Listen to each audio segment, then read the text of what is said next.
ನಾನು ತುಂಬ ಚೆನ್ನಾಗಿದ್ದೀನಿ. ಇವಾಗ ಸಾಯಂಕಾಲ ನಾವು ಕಾಲೇಜ್ ಬಿಟ್ಟು ಬಂದಿದ್ದೀವಿ. ಇವಾಗ ನಾವು ಏನಂದರೆ ಕುರಿನ ನೋಡ್ಸೋಕೆ ಬಂದಿದ್ದೀವಿ. ಅದನ್ನು ಅದು ಏನು ತಿನ್ನುತ್ತೆ ಆಹಾರ ಅವೆಲ್ಲ ನೋಡಿಸ್ತೀವಿ. ಇನ್ನೊಂದು ಕೇಳೋಣ, ಬನ್ನಿ ತಿಳ್ಕೊ. ಹಲೋ ಫ್ರೆಂಡ್ಸ್, ನಾವು ಕುರಿ ಹತ್ರ ಬಂದೇ ಬಿಟ್ವಿ.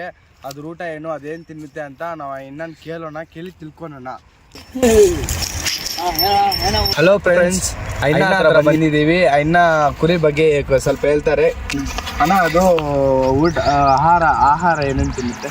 ಹುಲ್ಲು, ಗಡ್ಡಿ, ಈ ಥರ ಎಲ್ಲ ಹುಲ್ಲು ತಿನ್ನುತ್ತೆ. ಆಮೇಲೆ 2 ಕುಡಿ ತಂದಿದ್ದೀವಿ. 2 ಕುಡಿಯಿಂದ 20 ಆಗಿದೆ.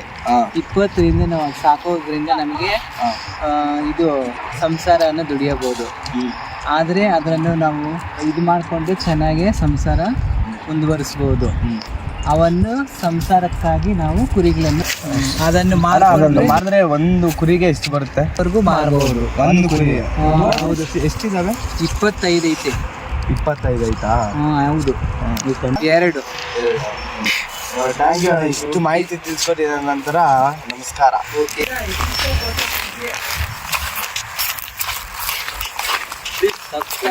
ಪ್ಲೀಸ್ ನಮ್ಮ ಚಾನಲ್ ಇಷ್ಟ ಆದರೆ ಸಬ್ಸ್ಕ್ರೈಬ್ ಮಾಡ್ಕೊಳ್ಳಿ, ಶೇರ್ ಮಾಡಿ, ಲೈಕ್ ಮಾಡಿ. ಫ್ರೆಂಡ್ಸ್, ಚಾನಲ್ ಇಷ್ಟ ಆದರೆ ಸಬ್ಸ್ಕ್ರೈಬ್ ಮಾಡ್ಕೊಳ್ಳಿ, ಲೈಕ್ ಮಾಡಿ, ಶೇರ್ ಮಾಡಿ.